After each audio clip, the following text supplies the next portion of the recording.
The purge एक dystopian action horror film है।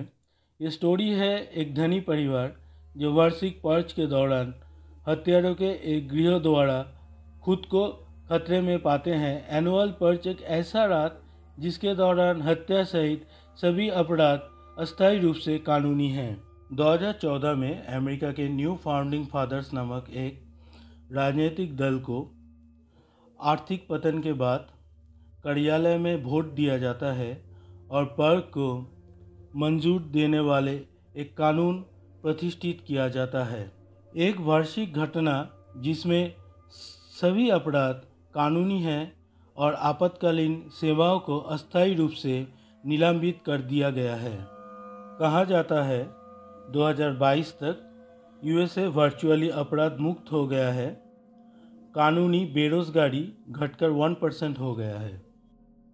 Wealthy James Sandin अपने पत्नी मैरी और उनके बच्चों जोई और चार्ली के साथ पर्च का इंतज़ार करने के लिए एक संपन्न लॉस एंजलिस गेटेड समुदाय में अपने घर लौटते हैं। जेम्स अपना परिवार को आश्वासन देता है कि जेम्स की कंपनी द्वारा निर्मित सिक्योरिटी सिस्टम उन्हें सुरक्षित रखेंगे। तभी जोई अपने रूम में प्रेमी हेनरी से मिलती हैं। जेम्स घर पे है इसीलिए हेनरी जल्दी बैल्कोनी से निकल जाता है। तब हम देखते हैं सैंडिन फैमिली का एक पड़ोसी औजार तैयार कर रहा है टुनाइट पर्च के लिए। जैसे ही 12 आवर पर्च शुरू होता है, जेम्स घर की सिक्योरिटी सिस्टम को एक्टिवेट कर देता है और परिवार अपने normal day to day routine के अनुसार अपने अपने काम कर रहे होते हैं।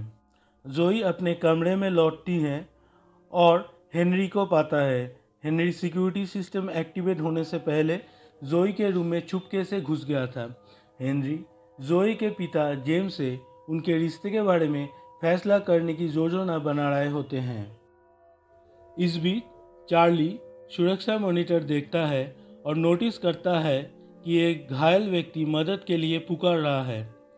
चार्ली वो आदमी को अंदर आने की अनुमति देने के लिए सिस्टम को अस्थायी रूप से अक्षम कर देता है, लेकिन जेम्स सिस्टम को फिर से एक्टिवेट करने के लिए दौड़ाता है और उस आदमी को बंदूक के नोक पे रखता है। तभी हेनरी नीचे आता है और जेम्स पर पिस्तौल तानता है और फायर कर देता है और जेम्स भी हेनरी को शूट करता है और हेनरी को गंभीर रूप से घायल कर देता है। इसी बीच अजनबी गायब हो जाता है। निगरानी कैमरों के माध्यम से परिवार नकाबपोश भारी हथियारों के साथ एक गृह को सामने के लॉन में आते देखता है।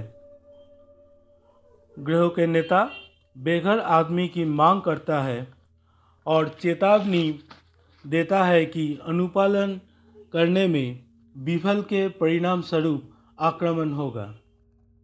ये सुनकर मेरी डर जाती है और जेम्स को सुरक्षा व्यवस्था के बारे में पूछती है, तो जेम्स स्वीकार करता है कि ये एक निर्धारित हमले का सामना करने में असमर्थ है। इसीलिए वो डिसाइड करता है उस अजनबी को उन लोगों के हाथ में दे देगा। अब परिवार उस गृह को देने के लिए अजनबी को ढूंढता है। तब अजनबी जोई को गन पॉइंट में रख के बोलता है कि अगर जेम्स उसे उन लोगों के हवाले करने की कोशिश करेगा तो वो जोई को मार देगा। जेम्स बोलता है उसके पास और कोई दूसरा रास्ता नहीं है।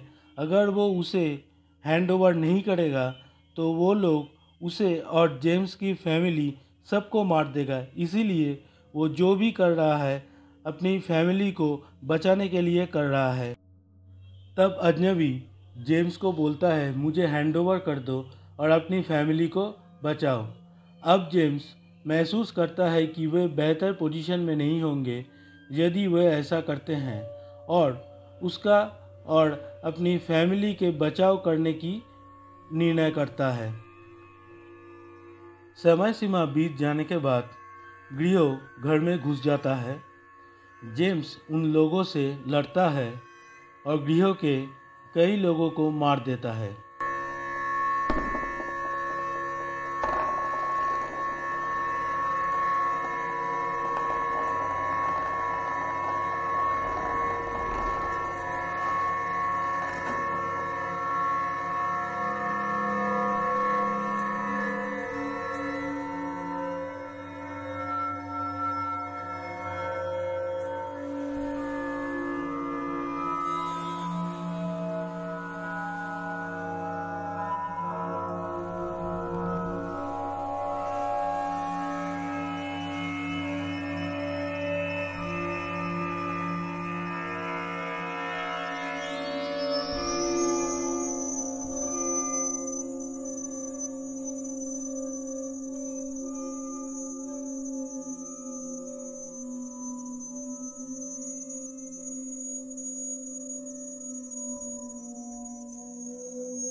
तभी अचानक लीडर आ जाता है और जेम्स को छुरा मार देता है।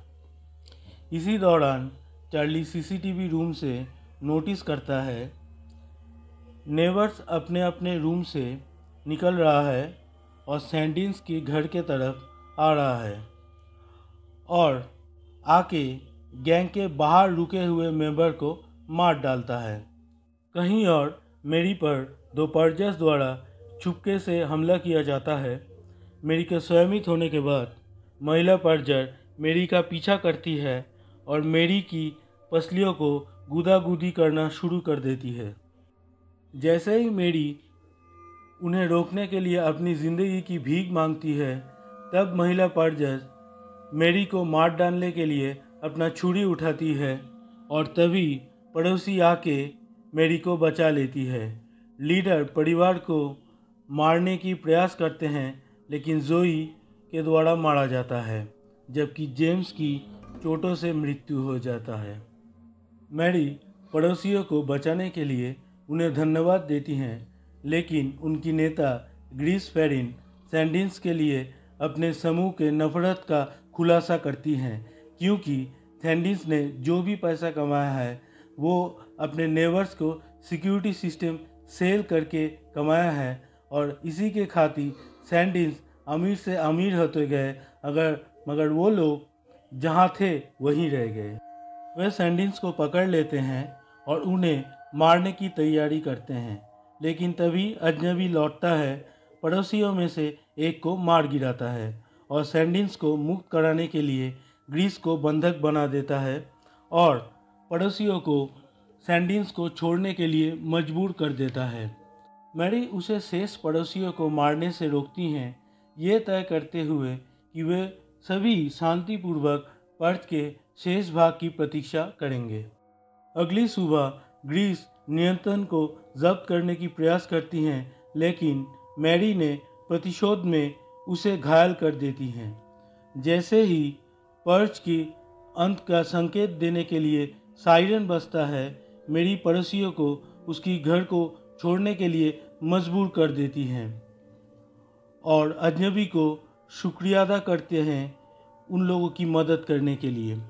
अजनबी जाने से पहले सैंडिन्स को गुड लक विश करता है। टीवी समाचार रिपोर्ट में कहा जाता है कि इस साल का पर्च अब तक का सबसे सफल पर्च रहा और हथियारों और सिक्योरिटी सिस्टम के भारी बिक्री के कारण शेयर बाजार फल फूल हो रहा है। तब एक आदमी बोलता है कि उसका देशभक्ति अब नहीं रहा, क्योंकि पर्च में उसका बेटा मर चुका होता है।